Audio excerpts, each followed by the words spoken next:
আসসালামু আলাইকুম। আইবি এর অ্যাডমিশন টেস্টে টাইম ম্যানেজমেন্ট করবেন কিভাবে? ভর্তি প্রত্যাশীদের এটা কিন্তু খুবই একটা কমন প্রশ্ন। আমার নাম রেদওয়ান।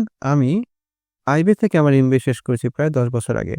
আমার যেই বাস্তব অভিজ্ঞতা, সেই অভিজ্ঞতার আলোকে এই যে প্রশ্ন, এই প্রশ্নটারই উত্তর দেওয়ার চেষ্টা করছি।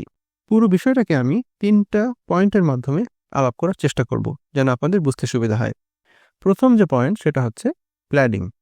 প্ল্যানিংটা হচ্ছে আপনার পুরো যে পরীক্ষার যে সময়, সেই সময়টাকে আপনি কোন খাতে ব্যয় করছেন, সেই ব্যয়ের আপনাকে পরীক্ষা হলে বসার আগেই একটা টোটাল প্ল্যানিং আগে থেকেই করে যেতে হবে।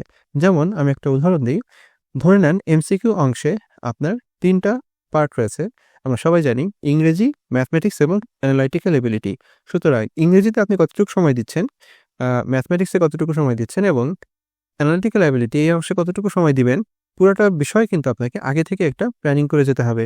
যেমন ধরেন, আমি যখন পরীক্ষা দিয়েছি তখন আমি ২০ মিনিট সময় ইংলিশ যেই সেকশনটা রয়েছে সেখানে ব্যয় করতাম। ম্যাথমেটিক্সে আমি আনুমানিক ৪০ মিনিটের মতো সময় ব্যয় করতাম এবং বাকি সময় আমি অ্যানালাইটিক্যাল অ্যাবিলিটিতে ব্যয় করতাম। তাহলে আপনি আপনার জন্য যেটা সুবিধা, সেই সুবিধাজনকভাবে আপনি কিন্তু একটা প্ল্যানিং আগে থেকেই করতে পারেন।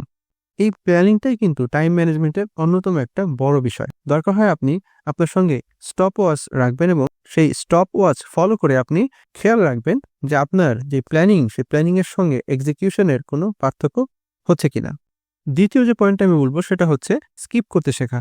অর্থাৎ কিনা আইবি এর অ্যাডমিশন টেস্টে আপনি যতগুলো প্রশ্ন দেখবেন, সবগুলো প্রশ্নের উত্তরই কিন্তু আপনি পারবেন না বা না পারাটাই কিন্তু স্বাভাবিক। সুতরাং সবগুলো প্রশ্নই আপনাকে দাগাতে হবে বা উত্তর দিতে হবে, এই যে মানসিকতা, এই মানসিকতা থেকে কিন্তু আপনাকে বের হয়ে আসতে হবে। সুতরাং আপনাকে আগে থেকেই মেন্টালি প্রিপেয়ার্ড হয়ে যেতে হবে যে আপনি কিছু প্রশ্ন অবশ্যই স্কিপ করবেন। স্কিপ করার মাধ্যমে আপনি কিন্তু কিছুটা সময় বাঁচাতে পারেন এবং এই সময়টা আপনি যে প্রশ্নগুলোতে আপনি অধিক কনফিডেন্ট, সেই প্রশ্নগুলোতে কিন্তু ইনভেস্ট করতে পারেন। ৩ নম্বর পয়েন্ট যেটা বলব আমি টাইম ম্যানেজমেন্টের ক্ষেত্রে, সেটা হচ্ছে ইমোশনাল না হয়ে যাওয়া।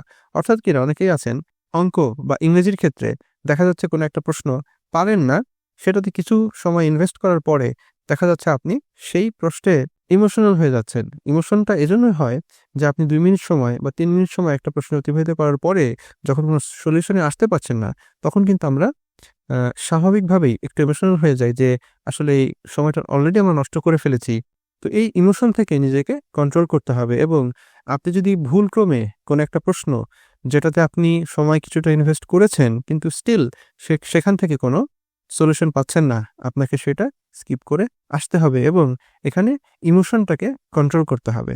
সুতরাং ইমোশন কন্ট্রোলও কিন্তু টাইম ম্যানেজমেন্টের একটা অংশ। ইমোশনাল হলে আপনি সময় নষ্ট করতেই থাকবেন। ২ মিনিট থেকে ৩ মিনিট, ৩ মিনিট থেকে ৫ মিনিট, আল্টিমেটলি ৫-৬ মিনিট যদি আপনি একটা প্রশ্নে ইনভেস্ট করে ফেলেন, তখন কিন্তু পুরো পরীক্ষাটাই আপনার ক্ষতিগ্রস্ত হতে পারে। আমি আবার র‍্যাপ আপ করছি। প্রথমত আপনাকে একটা প্ল্যানিং করতে হবে পরীক্ষায় বসার আগেই যে আপনি কোন অংশে কতটুকু সময় ব্যয় করবেন। দ্বিতীয় বিষয় হচ্ছে আপনাকে স্কিপ করা শিখতে হবে। অর্থাৎ আপনাকে আগে থেকেই মেন্টালি প্রিপেয়ার হতে হবে যে আপনি সবগুলো প্রশ্নের উত্তর পারবেন না এবং কিছু প্রশ্ন আপনি অবশ্যই ছাড়বেন। ৩ নম্বর হচ্ছে আপনাকে ইমোশনাল হওয়া যাবে না। কোনো একটা প্রশ্নে যদি কিছু সময় ইনভেস্ট করেও থাকেন, সেই প্রশ্নটায় আপনি ইমোশনাল হয়ে আরো বেশি সময় সেটাতে ব্যয় করা যাবে না। তো এই ৩ টা বিষয় আপনি যদি ফলো করতে পারেন, তাহলে আমার মনে হয় যে আপনি খুব এফিশিয়েন্টলি আইবি এর অ্যাডমিশন টেস্টের যে পরীক্ষাটি রয়েছে, সেই পরীক্ষায় অ্যাটেন্ড করতে পারবেন। ধন্যবাদ ভিডিওটি দেখার জন্য। যদি ভিডিওটি ভালো লাগে লাইক, শেয়ার, কমেন্ট করুন এবং এ ধরনের ভিডিও আরো দেখতে চাইলে চ্যানেলটি সাবস্ক্রাইব করুন। আসসালামু আলাইকুম।